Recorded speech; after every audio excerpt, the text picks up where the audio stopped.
But if you were to go over to India today, they worship what in the number of billions of different gods in the land of India. So in Egypt, about 114 different gods that they would worship, and those gods were, God of the water, God of the sky, God of the sun, right? And we'll see some of those kind of play out tonight as we look together. But Pharaoh wouldn't have been offended that the Hebrews had a God, nor would he have been offended that they worshiped him and that he spoke to them, right? It's not all that different from our culture today. We live in a kind of pluralistic culture that says, you know what? You want to believe in God? You want to believe in Jesus? That's great. That's good. That's fine. You believe whatever you want to believe, and I'll believe whatever I want to believe, and we can all just get along just fine, right? Unless that God says, you need to listen to me, right? And if this is an exclusive God who says that, that you must do what I say and not do what I don't say, well, then we have a little bit of a problem, because we don't want a God who's kind of impending on our freedoms and our desires. And so we have people who say, you can believe whatever you want as long as it doesn't infringe on me in any way, right? So that's kind of that. So not all that different. Pharaoh's day and our day, pretty similar in the idea and the thinking.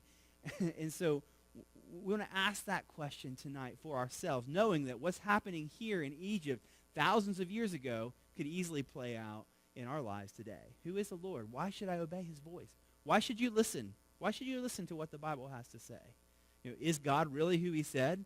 Is he the creator? Is he the one who made you? And if so, then I have to listen to him, right? I need to submit my life to him and to his word. Who is the Lord that I should obey his voice? And God is going to use what we call these plagues. The Bible doesn't call them plagues. Back in verse 3 of chapter 7, he calls them signs and wonders. He's going to do miracles in Egypt that are meant to demonstrate that he is exactly who he said, that God is the one true God over all the land. Now, plagues are an appropriate term for them because he is truly going to plague the land of Egypt. And so we're going to see that play out. Let's do this. Let's look at verses 14. Let's see. We're just going to read down through here a little bit. All right. Then the Lord said to Moses, Pharaoh's heart is hardened. He refuses to let the people go. Go to Pharaoh in the morning as he is going out to the water. Stand on the bank of the Nile to meet him, and take in your hand the staff that turned into a serpent. Now, why is Pharaoh going out to the water? Well, there's a couple possibilities, right? Number one, he might be going out to the water to bathe in the river. Right? We go back to chapter 2. Pharaoh's daughter went out. That's where Moses was first introduced to Pharaoh's household, right? Pharaoh's daughter found Moses in the Nile River as she was going out to bathe. So it's possible that Pharaoh was just going out to take a bath in the morning. It's also likely that he was going out to worship. Right? It was not uncommon for the people to come down to the river and worship the Egyptian god of the Nile. Right? The god of the Nile was a god named Hapi, H-A-P-I, right? Not like we would spell it. But Hapi was the god of the Nile who was, the Nile represented life in Egypt. It was vital to their sustenance, to their satisfaction, to everything that they did. They relied on the Nile River. And so they worshiped this river, and they gave it a name, and they would come down. And so it's possible Pharaoh was doing both, taking a bath and worshiping Hapi, the god of the Nile. But notice what unfolds here, right? He sees the staff in Moses' hand, the one that turned into a snake and kind of engulfed the magician's staffs. He sees that, and he's thinking, what are we going to get into now, right? I mean, look out. So, in verse 16, you shall say to him, the Lord, the God of the Hebrews, sent me to you, saying, let my people go, that they may serve me in the wilderness. But so far you have not obeyed. Thus says the Lord, by this you shall know that I am the Lord. Behold, with the staff that is in my hand, I will strike the water that is in the Nile, and it shall turn into blood. The fish in the Nile shall die, and the Nile will stink, and the Egyptians will grow weary of drinking water from the Nile. And the Lord said to Moses, say to Aaron, take your staff, stretch out your hand over the waters of Egypt, over their rivers, their canals, and their ponds, and all their pools of water, so that they may become blood. And there shall be blood throughout all the land of Egypt, even in vessels of wood and in vessels of stone. Moses and Aaron did as the Lord commanded. In the sight of Pharaoh and in the sight of his servants, he lifted up the staff and struck the water in the Nile. And all the water in the Nile turned into blood. And the fish in the Nile died, and the Nile stank, so that the Egyptians could not drink water from the Nile. There was blood throughout all the land of Egypt. Now that's quite an incredible account, isn't it, right? God says, I want you to go before Pharaoh, have Aaron put his staff out over the water, and we're going to turn this water into blood. Not just the water they see there in the Nile, but water everywhere. All the water they've collected and put in their containers in the house, all of it turns to blood. It's going to be a very vivid illustration for the people of Egypt and for Pharaoh that God, the Lord of the Hebrews, has power over the God of the Nile, right? And there's a message here for Pharaoh and his people. And we see two of them, really, right? Back in verse 16, he says that they may serve me in the wilderness, right? So the whole purpose of Moses and Aaron going before Pharaoh is so that his people may leave, right, out of bondage, out of slavery, and they can go worship him. We don't want to miss that, because one of the primary reasons that God is at work here is so people will worship him, right? We think so much about, the salvation aspect of the Exodus, right? God rescuing, God saving his people. But the entire back half of the book is all about God instructing his people in how to worship him. Why does he save them? That they can worship him, because he alone is worthy of worship and honor and glory, right? So we see this rescue, but this rescue has purpose. The purpose is that God may be worshiped. And then verse 17, it says, by this you shall know that I am the Lord. Right? So Pharaoh, you're going to recognize, you're going to see, finally, you're going to understand that all these gods, right? Happy, the God of the Nile, is a lie. It's a false God. There is a true God who has made all things, and you're going to recognize that it is the Lord.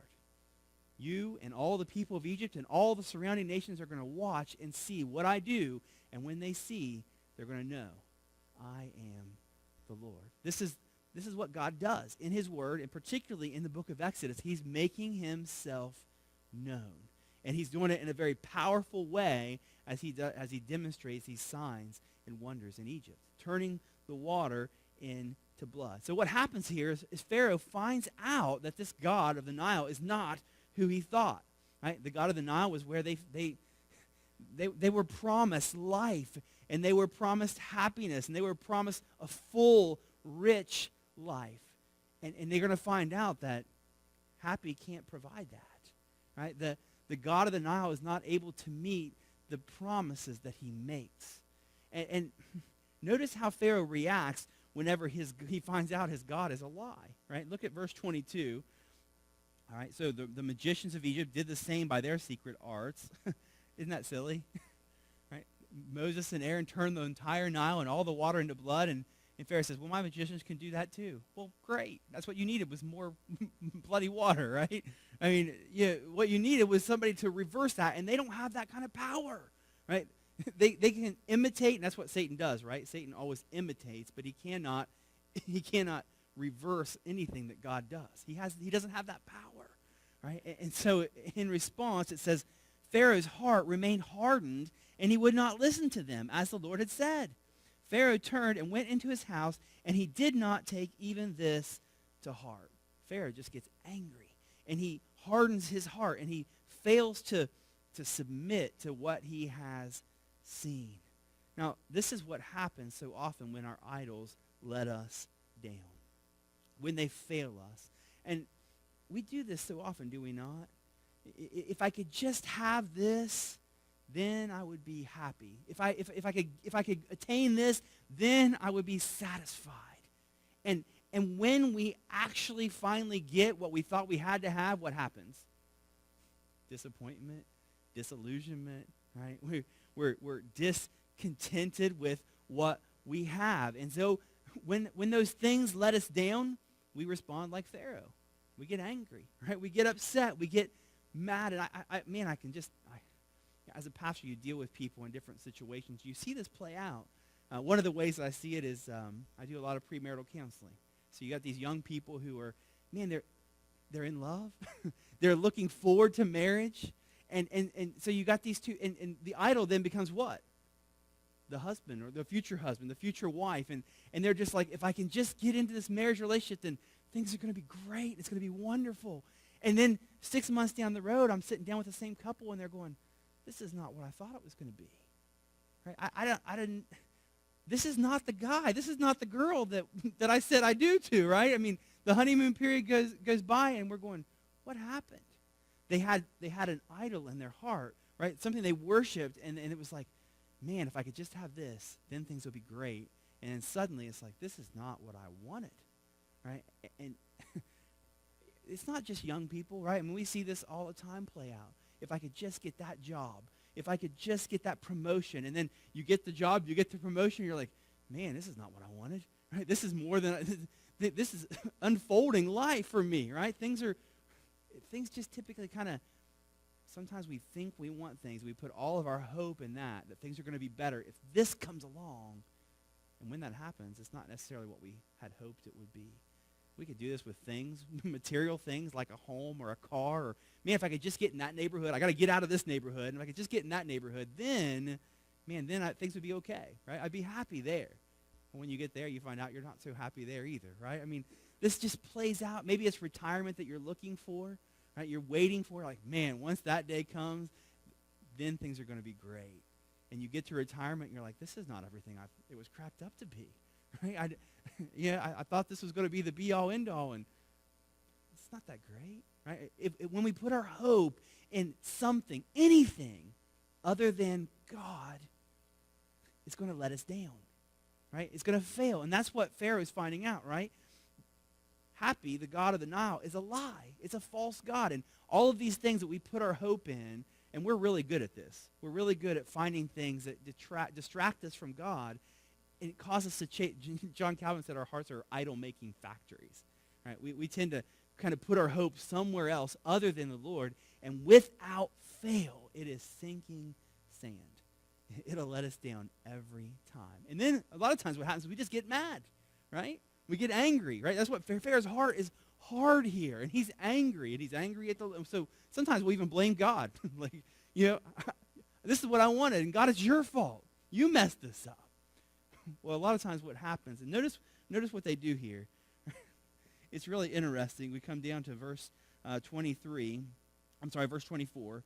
All the Egyptians dug along the Nile for water to drink, for they could not drink the water of the Nile. 7 full days passed after the Lord has struck the Nile. So what do, right? They don't find their need and their satisfaction in the Nile, so they're going to try and go around it. Right? They're going to dig a ditch, and they're going to get some water from the ground. And so rather than run to the Lord and submit and surrender to him, I'm going to chase down another avenue. And that's exactly what people do, right? Pharaoh, rather than submit to God, he chooses to dig a ditch. And so many times, right, the young couple, right, who's man, they've been looking forward to this marriage, and it doesn't work out quite like they wanted to, so what do? I'm just going to chase down another path, right? I'll go this way, right? So we'll try somebody else. We'll find somebody else. That will make me happy. And then when that doesn't work, we're going to try something else, right? We're really good at just keep looking, keep searching, keep seeking until we find what we're looking for. And the truth is, we're never going to find what we're looking for until we look to the Lord, right? This is Jeremiah chapter 2, verse 13. It says, "For my people have committed 2 evils. They have forsaken me, the fountain of living waters, and hewn out cisterns for themselves, broken cisterns that can hold no water." Right? They have the source of life and living water at their fingertips, and they say, what? No, I want to try something else. I want to look for water somewhere else. I can do this on my own. And they miss what's right in front of them. And we're just like that so often. All right, so we move from the first plague on to the second plague in chapter 8.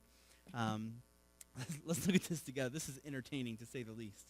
Then the Lord said to Moses, "Go into Pharaoh and say to him, 'Thus says the Lord, let my people go, that they may serve me. But if you refuse to let them go, behold, I will plague all your country with frogs.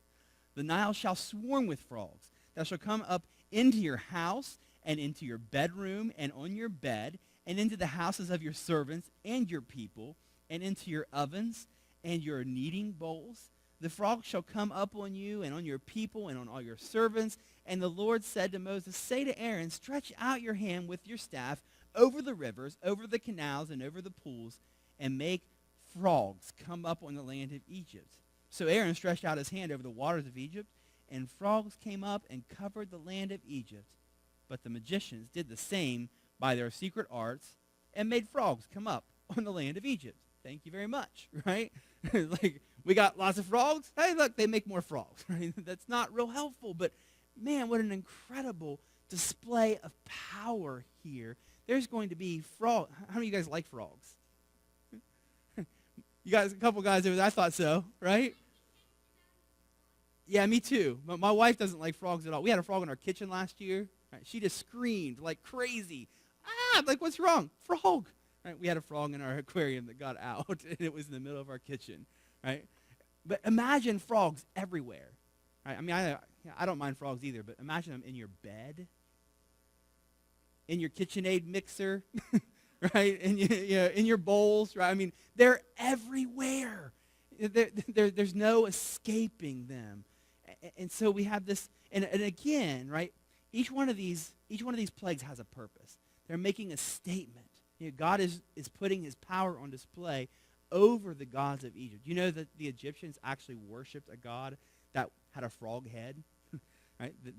The god's name was Heket, right? And Heket was the goddess of fertility, right? Had a frog head and a woman's body, and they worshipped this frog god. And God's saying, here's what I think about your fertility god, right? I have more power than she does, right? And notice how appropriate these judgments are.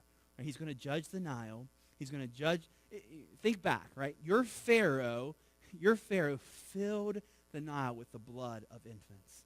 I'm going to fill the Nile with blood. Your Pharaoh tried to rob the Hebrew women of their fruitfulness and their fertility by putting midwives in place to kill, right? This is what your Pharaoh did, but I have greater power than your Pharaoh, and I have greater power than your God. Right? So this becomes very clear here. And I love verse 8, because verse 8, we see this picture. Then Pharaoh called Moses and Aaron and said, plead with the Lord to take away the frogs from me and from my people, and I will let the people go to sacrifice to the Lord. Can you imagine? Well, I mean, Pharaoh he's at his wit's end. There's frogs everywhere. He doesn't know what to do, and so he's thinking, I got to do something. Moses and Aaron. How do you think he felt about making that call? Right? This is not who he wants to talk to, but he has no other resource. And he just says what? I give up. Right? You get rid of these frogs, and I'll let the people go. He can't get out. He can't fix it. Heket, the god of Egypt, is a lie. She can't do anything. Notice how this unfolds. Verse 9, Moses said to Pharaoh, be pleased to command me when I am to plead for you and for your servants and for your people, that the frogs be cut off from you and your houses and be left only in the Nile. And he said, tomorrow. Moses said, be it as you say, so that you may know that there is no one like the Lord our God. Moses simply says, Pharaoh, you want them gone? Tell me when. All right, okay, tomorrow. Now, Pharaoh's probably thinking, that's ridiculous. There's so many frogs we don't know what to do with. How's he going to get rid of them in one day? Moses says, all right, it's done. What faith, right? Moses demonstrates here in saying, it will be as you say. Moses goes before the Lord. He's got to be thinking, God, you got this, right? I mean, this is crazy. And that's exactly what happens. Verse 11, the frogs shall go away from you and your houses and your servants and your people. They shall be left only in the Nile. So Moses and Aaron went out from Pharaoh, and Moses cried to the Lord about the frogs as he had agreed with Pharaoh. And the Lord did according to the word of Moses. The frogs died out in the houses, the courtyards, and the fields, and they gathered them together in heaps, and the land stank. But when Pharaoh saw there was a respite, he hardened his heart and would not listen to them as the Lord had said. Can you imagine? I mean, we got stinking fish and stinking frogs. This is a stinky place to live right now. And God does exactly what he said he will do. And what does Pharaoh do? As soon as there's respite, as soon as there's rest, as soon as there's sign, he says what? No, I'm good. Right. and he hardens his heart towards the Lord. Now, this happens so many times, does it not? You see somebody who gets in a bind, they get in a jam, they're just like, God, I'll do anything. I'll do anything. I'll go anywhere. I'll do what you want me to do if you'll just help me. Then, when God does, oh, I got this. I'm good. And they just, do we not see people kind of walk through the doors and hurting and pain? They're like, I need help. And so they find some help, and they find some relief, and then they're gone. You know what? I got this after all. And Pharaoh just digs his feet in and hardens himself. It's such a sad cycle that you watch people walk through when they're in hurt and they're in pain, and they just look for a little bit of relief. And as soon as it comes, they turn away from the God who helped them, and they don't look back. And we see it play out over and over. And maybe it's played out in your life a time or two where you've said, God, if you'll just do this, I'll follow you. Oh, will you follow through on that? And so we have one more play we want to look at, and we'll finish up tonight. All right? So this is beginning in verse 16. It says, Then the Lord said to Moses, Say to Aaron, stretch out your staff and strike the dust of the earth so that it may become gnats in all the land. Some of your Bibles say lice there, right? And they did so. Aaron stretched out his hand with his staff and struck the dust of the earth, and there were gnats on man and beast. All the dust of the earth became gnats in all the land of Egypt. Now this time, no warning, right? Up to this point, each time Moses has went before Pharaoh and said, here's what's going to happen if you don't let my people go, right? So he approaches Pharaoh outside by the river, then inside in his throne room, and this time, no warning, just gnats, right? Or lice or mosquitoes. The reason the translation is so difficult is because the literal reading is just little flying insects, right? So it's kind of difficult to know exactly what those were. We know that they're annoying. They were probably painful. And so this is an incredible picture of power here. Moses just takes his staff and strikes the dust of the earth, and the dust of the earth is transformed into these flying insects, and they are everywhere. They're everywhere. Again, the God of the desert was set, and so again, God's showing his power, demonstrating his power over the earth, right? He is the one true God. And so it's incredible to watch this play out.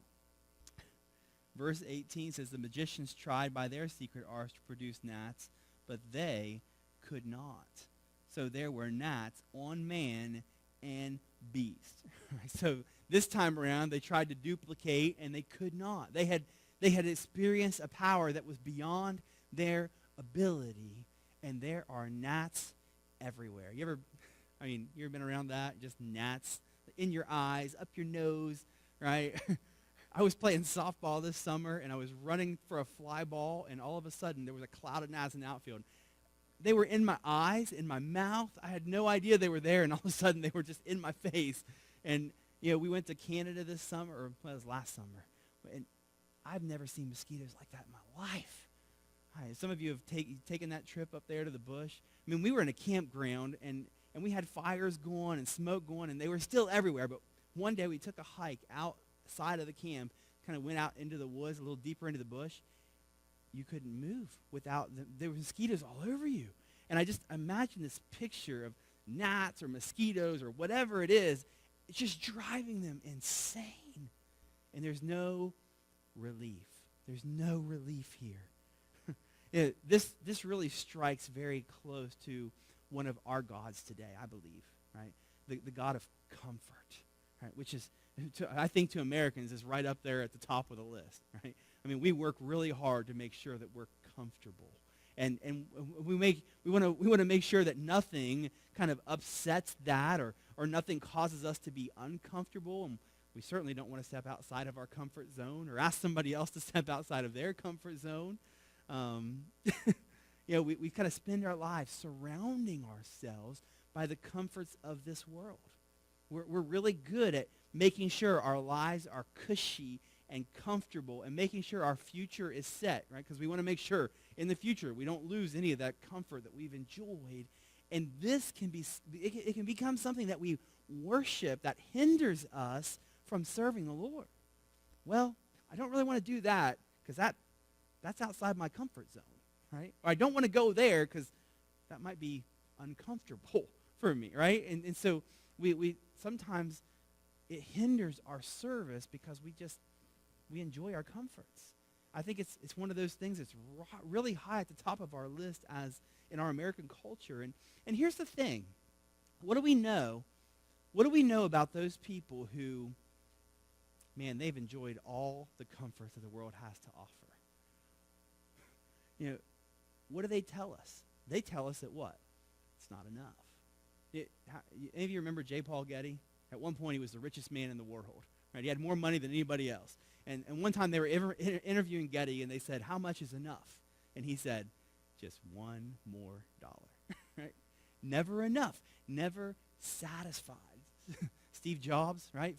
CEO, founder of Apple. He's off into eternity now, but he died a miserable man. Right? He hated those around him. He despised life. He had everything the world had to offer, and yet he was not satisfied.